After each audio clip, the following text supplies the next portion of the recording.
Eh, ikaw pa, nakilala kitang walang masamang tinapay sa'yo. At pinapatawad mo. Oo, Father, mahirap. Mahirap talaga pag may sama ng loob kasi sarili mo din pinapahirapan mo eh. Kaya nga eh, kaya nga sabi ko, yung mga sinasabi mong yan, alam ko ikaw ang unang gumagawa niyan eh. Amen, Father. Eh, karapatan ka sa amin yan, di ba?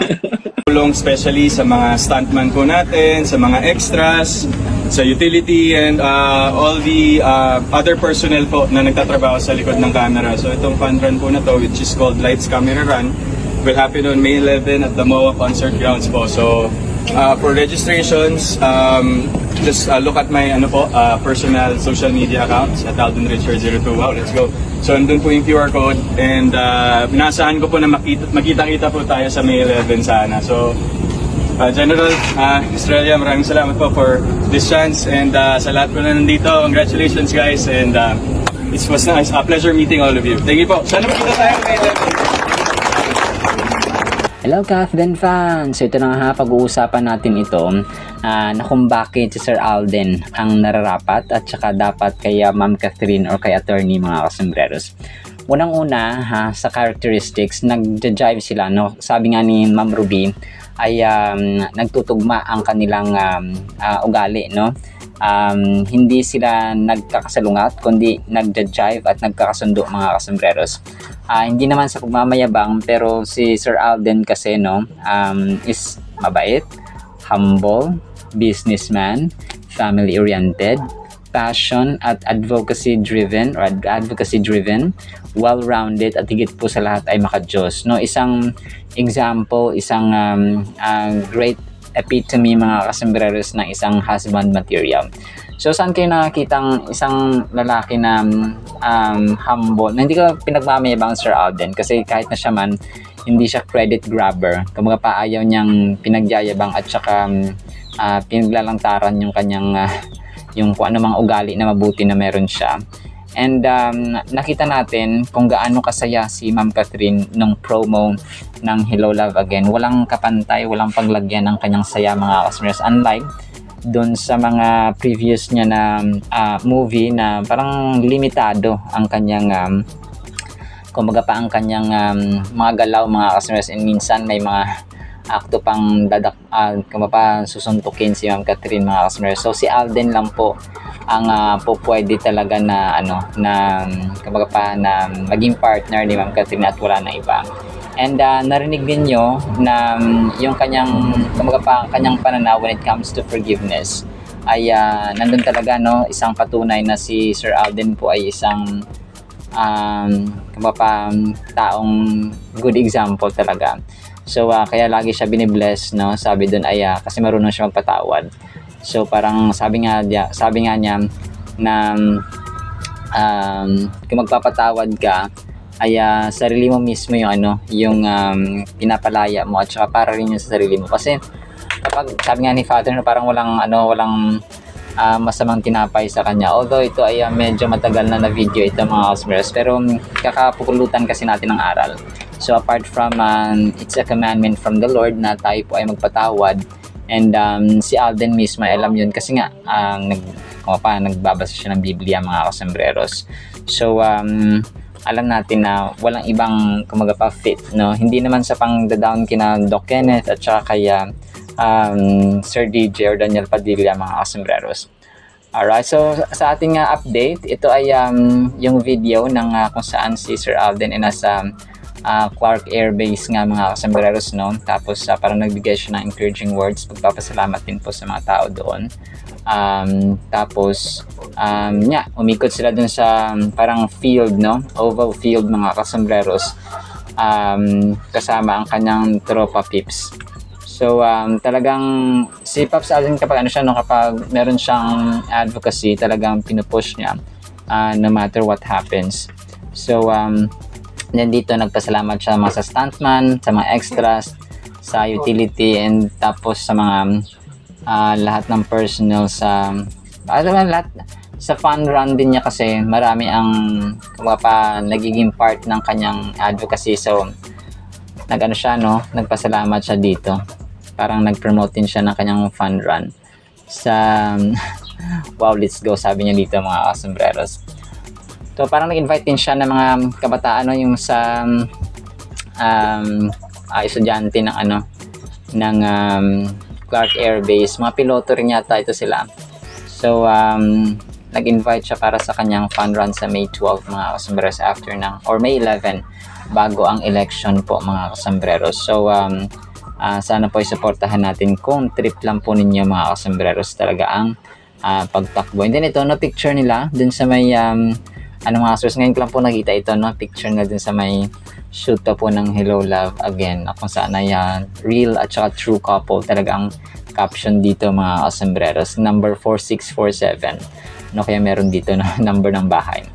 So yun po na yung lamang po sa ating Cat10 items mga kasambreros, no? At para po sa ating Word of God mga kasambreros, may title po tayong Grabe, Pinili Tayo. Deuteronomy 7:6, For you are a holy people to the Lord your God. We, the Lord your God, has chosen you to be a people for himself, a special treasure above all the peoples on the face of the earth. Sa Tagalog, sapagkat binukod kayo ng Panginoon na inyong Diyos sa lahat ng mga tao, kayo ang pinili ng Panginoon na inyong Diyos na maging espesyal niyang mamamayan. Sa Deuteronomy 7 mga kasambreros, ang chapter po na ito, si Moises po ay nag-a-address, no, or nagsasabi sa mga Israelita bago sila makapasok sa lupang pangako o promised land. So ang salitang ito, no, ang verse po na ito ay hindi lamang para sa mga Israelita kundi sa atin pong mga manampalataya mga kasambreros. So ang scene or eksena ay nakaset sa vast wilderness na kung saan po ay doon sila sa ilang mga kasambreros na naglalakad patungo sa promised land from the land of captivity sa Egypt po. So with the Israelites gathered around Moses as he stands on a raised platform, his withered face illuminated by the setting sun.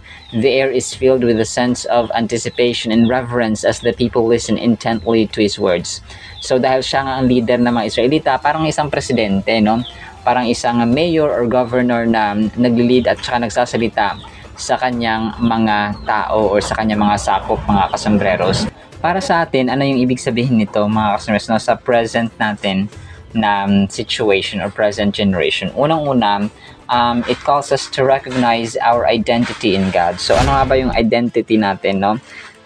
Bilang child of God, hindi porke hindi tayo Israelita ay hindi na tayo pinili ng Diyos. When Jesus came or Jesus Christ came mga kasambreros sa New Testament, nung pinanganak siya, and then he was declared as the Messiah and then the Savior of the world sa New Testament. Ayan, nagre-remind po ito sa atin na yung ating primary at saka yung main identity natin ay mga beloved, minahal at pinili tayo ng Diyos mga kasambreros sa mundo na minsan ay hindi mo alam kung wala kang achievement, wala kang narating, isa kang hamak, no, isa kang nalipusta, no, parang down at saka minamaliit ka ng tao. Social status, for example, yung mga properties, no, kung wala kang ganun, kung wala kang influence, kung wala kang power, ay dinadown ka ng tao. But God has chosen us, no. Second, set apart, no. Kailangan natin maintindihan na hindi po tayo yung kumbaga pa yung nakikiuso at saka nakikisabay na lang na kahit na pag ginagawa ng majority, ginagawa ng maraming tao, kahit mali ay gagawin na rin natin. So hindi po tayo ganun because we have been set apart. Although challenge talaga ito kasi ang mga tao ngayon kapag hindi ka nakikiuso, hindi ka sumusunod sa nakararami, ay iba yung pagtingin nila sa iyo. But bilang mga anak ng Diyos, mga pinili ng Diyos, mga kasambreros, ay kakaiba tayo. And we are not here to please all people, no, everybody. But we're here to sometimes, no, hindi natin sila please, but ang mahalaga sa atin ay napiplease natin at nagiging masaya ang Diyos sa ating buhay. Sometimes we have to disappoint other people and even ourselves, mga kasambreros, para i-please ang Panginoon kasi hindi lahat ng gusto nila at gusto natin ay nakakalugod at kaaya-aya sa paningin ng Panginoon. Minsan may gusto kang gawin pero hindi pwede kasi nga ayaw ng Panginoon and hindi tayo i-bless ng Panginoon. And kasi pinili tayo, no? Pinili na tayo ng Panginoon. That is why nandun na yung papagsunod natin sa Kanya. God's choice to select individuals or a group of people signifies His sovereignty and grace. So yung pagpili niya ng certain people like us na yung mga believers niya ay nagpapakita ng kanyang ng kanyang pagiging Diyos, ng kanyang kalakasan at ng kanyang grace, mga customers. It is not based on external factors like status or merit, but rather on His own will and plan. So kasi pag kumapa-status natin, yung pagbabasehan ng Panginoon, baka marami ang karamihan sa mamayaman ang makuha, ang mamahirap, at saka mga middle class na mga tao ay hindi katanggap-tanggap kahit na may pananampalataya sila. Pero hindi, no, it's His own power and choice, mga kasambreros. It is a powerful reminder of God's faithfulness and the blessings that come from being in a close relationship with Him. So yun ang ating isa sa mga benefits, mga kasambreros, na nakuha natin when we are close and we have that intimate relationship sa Panginoon, mga kasambreros. Alright, so naman po in the meantime, nawa po ipagpalain po tayo ng pag-ibig, pananampalataya at pag-asa in the mighty, holy, sweet, magnificent, our Lord Jesus Christ. And everyone said, Amen and Amen. See you sa next segment po, mga kasambreros, and paalam po. Love you all.